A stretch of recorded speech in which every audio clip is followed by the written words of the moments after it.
इतिहास के पन्नों में कुछ ऐसे नाम दर्ज हैं जो किसी युग की समय सीमा को तय करते हैं। वो दिशा देते हैं और एक नया युग बनाते हैं। आज हम बात कर रहे हैं ऐसे ही एक सम्राट की जिनके नेतृत्व में मगध ना सिर्फ एक शक्तिशाली महाजनपद बना बल्कि भारत के धार्मिक, राजनीतिक और सांस्कृतिक इतिहास में एक क्रांतिकार मोड़ ले आया। उस सम्राट का नाम है बिंबिसार। 6th सेंचुरी बीसी के आसपास भारत में 16 महाजनपद उभर चुके थे। कौशल, वत्स, अवंती, कुरु, पांचाल और मगध जैसे राज्य आपस में शक्ति और प्रभाव के लिए संघर्ष कर रहे थे, लेकिन इन सभी में मगध महाजनपद शीघ्र ही सबसे प्रभावशाली महाजनपद बनकर उभरा और इसका श्रेय जाता है सम्राट बिंबिसार को। बिंबिसार हरण्यक वंश का शासक था।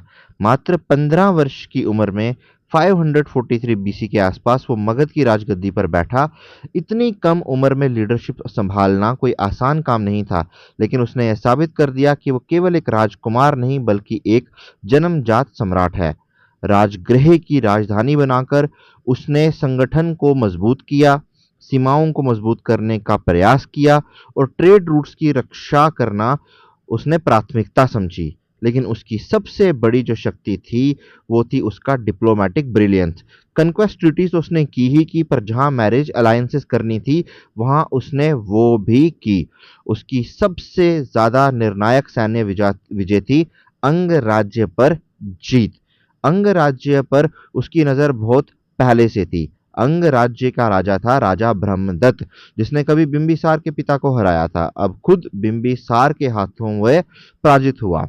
चंपा जो अंग की कैपिटल थी उसको बिंबिसार ने रीजनल कैपिटल बनाया और वहां पे उसने नियुक्ति की एक गवर्नर की, और गवर्नर के पद पे उसने सबसे लायक समझा अपने पुत्र अजात शत्रु को।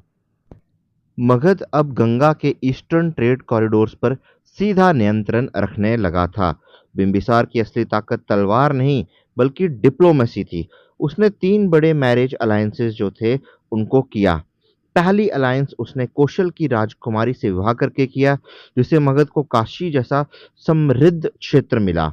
दूसरा विवाह उनका हुआ लिच्छवी गणराज्य की राजकुमारी से, जिनसे वैशाली जैसे लोकतांत्रिक राज्य से उनके रिश्ते जो थे वो जुड़े। उनसे उन्हें बहुत कुछ सीखने को मिला जो आगे चलकर उनका पुत्र अजात शत्रु यूज करने वाला था लिच्छवी को हराने के लिए। और उनका तीसरा विवाह जो था वह मध्य देश की राजकुमारी से हुआ, और जिससे नॉर्थ वेस्ट इंडिया से उनके कूटनीतिक संबंध अच्छे हुए और व्यापारिक द्वार भी खुलकर सामने आए।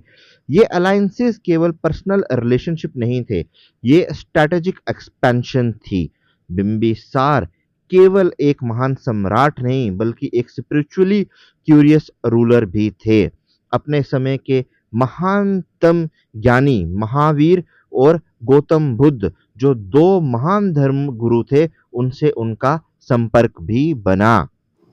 महावीर के मगध आगमन पर बिंबिसार ने उनका सम्मानपूर्वक स्वागत किया और उन्हें रॉयल डिग्निटी प्रदान की। बुद्ध के साथ उनका रिश्ता और भी गहरा था।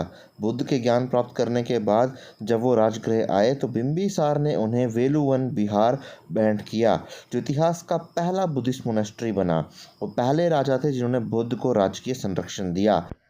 लेकिन इस महान सम्राट का अंत विरोधाभासों से भरा हुआ था। जिस पुत्र अजातशत्रु के लिए उसने अंग जैसे राज्यों को जीता, उसी ने सत्ता के लोभ में अपने पिता को कैद करवा दिया। बौद्ध परंपरा के अनुसार बुद्ध का चचेरा भाई देवदत्त ही अजातशत्रु को भड़काने वाला था। देवदत्त ने अजातशत्रु को भड़काना शुरू किया और उसे कहा कि राज्य का अधिकार तो तुझे मिलना चाहिए, ना कि तेरे वृद्ध पिता को। अजातशत्रु ने देवदत्त की बातों में आकर सत्ता की चाह में अपने पिता के साथ बैर मोह लिया और अपने ही पिता को उसने बंदी बना दिया। जैन परंपरा बताती है कि कैद में भी बिंबिसार ने तपस्या और आत्मचिंतन जारी रखा, परंतु पुत्र के हाथों हुए अपमान और पीड़ा ने उसके हृदय को तोड़ के रख दिया था। 491 बीसी में कारागार की दीवारों के बीच बिंबिसार ने अपने प्राण त्याग दिए। ये केवल एक राजा की मृत्यु नहीं थी, यह धर्म, करुणा और पितृभक्ति पर क्रूर सत्ता की चोट थी। बौद्ध और जैन दोनों परंपराएं अलग हो सकती हैं, परंतु एक बात सत्य है, बिंबिसार की मृत्यु किसी बाहरी शत्रु के हाथों नहीं, अपितु अपने ही पुत्र के विश्वासघात से हुई। ये एक ऐसी कथा है जिसमें सत्ता, वफादारी और पितृत्व सबकी सीमाएं परख में आ जाती हैं। बिंबिसार का जीवन केवल एक साम्राज्य की कहानी नहीं है, ये बुद्धि, युद्ध, अलायंस, डिप्लोमेसी और धर्म की पूर्ण गाथा है। बिंबिसार एक ऐसे शासक हुए जिसकी तलवार ने मगध की सीमाओं को बढ़ाया, उसकी अलायंसेस ने रिश्ते बनाए और उसकी श्रद्धा ने धर्मों को शाही मान्यता दिलाई। बिंबिसार की मृत्यु भले ही पीड़ादायक रही हो, लेकिन उसका विरासत अडिग रही। उस विरासत पर खड़ा हुआ मौर्य साम्राज्य और उसी की छाया में उभरे चंद्रगुप्त और अशोक जैसे युगांतकारी सम्राट।